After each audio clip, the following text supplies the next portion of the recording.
Hi there, my name is Dana and I'm a physical therapist and I'm here with my mom Sharon, and she is going to demonstrate for us today how to get up off of the ground. So a lot of people fall at every age, but especially as we get a little bit older, and it is critical to make sure that you can get up off of the ground if you fall and nobody is there to help you. So a little fact, and it's a scary fact, the second leading cause of unintentional death in the world is actually falls. I didn't know that. That's a lot, and that is something that you just don't want to find yourself in that situation. So we're going to practice how to get up if you do fall, and to figure out how to strengthen yourself if you're not quite strong enough to get up if you do end up on the ground. Okay. So the first thing I want you to do is figure out which is your stronger leg, and what you're going to do is stand in like a lunge type position.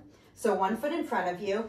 Yeah, and you actually don't want your feet close together. You want them a little wider. So yeah, so you have a better base of support for balance. Now from there, you're gonna see if you can put your hands on your thigh. That's fine. You're gonna see if you can tap your back knee down on the ground and stand back up. Okay, and then do that on the other leg, and just kind of make a mental note of which leg feels a little bit easier if one feels stronger than the other. It may or it may not. We tend to have one side that is a little stronger. Okay. Did you find? Okay, so her left leg is going to be the leg she's going to rely on to get up off the ground. Now, it's important to note this is not like a lunge exercise. This is just a way to functionally get off the ground, something for safety. Okay, so go ahead, and I'm going to talk you through the process. So go ahead and head down onto the ground like you fell. Gently go down on the ground, though. Oh, yes. Okay. Okay, but look, you're strong enough and you're going to be able to get up. You can do this. Okay, so the first thing you're going to do is push yourself to sit. And it's important, if you do find yourself in this situation, to end up, to get yourself to sitting and make sure you're not dizzy before you move on. So sometimes we get scared and we want to move quickly, but it's important to take this slow.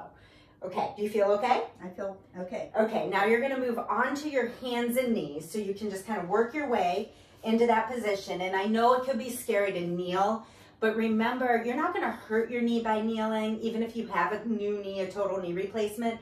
It just might be uncomfortable, but remember, in this situation, it's for safety. Okay, now from here, you're going to bring that left leg forward. And you can do it, if it's easy for you, you can kind of bring it straight through or out to the side. You can even use your hand to help drag it through if you need to. Okay, good. Now remember, put your feet a little wider.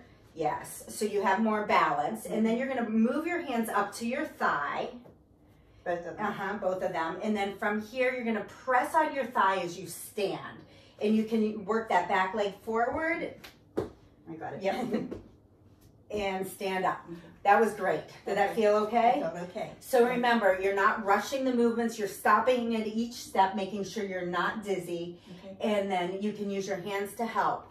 Now, she did that beautifully without using any assistance at all. But sometimes you might need a chair or something. That might be a little bit hard. So if you fall in the middle of the room and you can't get up without support, crawl over to a sturdy piece of furniture. So go ahead back down on the ground, and we're going to show this with a chair. So she's down, okay? Okay. All right, you can get up. Go ahead. I know you know how to do this. So you're going to push up to sit. No dizziness. Then onto her hands and knees. Pause there. And then crawl to a sturdy piece of furniture. Okay.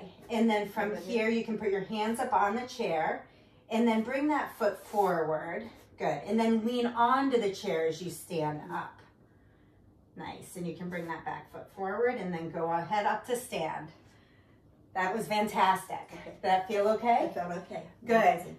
All right. So our suggestion is to check yourself and actually go down on the ground and see if you can do this without a chair and with a chair. And then if you can't, figure out what part of the movement you can't do. So maybe it's starting on your hands and knees, and you have trouble bringing that leg through into that tall lunge position. Okay. So what you're going to do, go ahead down on your hands and knees. That would be an exercise you should practice. So from here, if you have trouble bringing your leg around, start by actually using your hand to help. Okay. And you can kind of bring your leg out to the side and around. Yeah, that side is a little harder. Yeah. Okay. Good. and then come up to put your hands on your thighs, and then stop at that point and then go back down to your hands and knees and bring your leg back around. And do that a few times as an exercise. Go ahead and try that one more time. On the same leg? Or? Try the other leg. You can do it. You can practice on both, certainly. Okay, should I use my hand? Yeah, you can use your hand. So if it's a struggle for you, you can use your hand. Yes, and then you would progress without using your hands. Now put your hands on your thigh and sit up and then go back down. Good. So if that part of the movement's hard for you, that's what you would practice. Okay, go ahead and stand up. And she did that like a champ right there because she's very strong. So eventually that's what it should look like.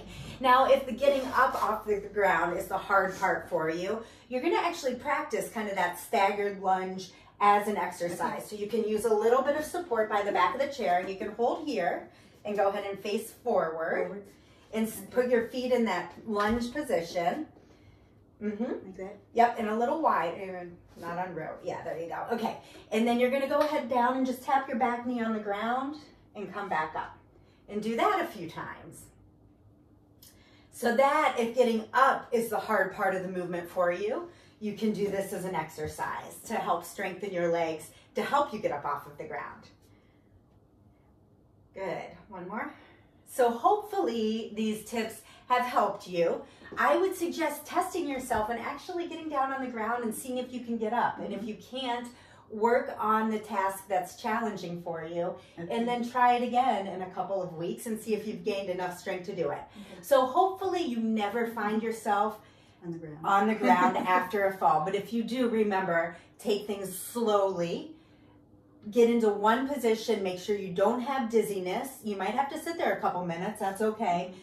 And then take a few deep breaths so you're not anxious, and just move through each progression of the movement, getting up off of the ground, so you can be safe as well doing this. Thank you for that awesome demonstration. Thank you for taking the time to watch us, and we will see you again soon.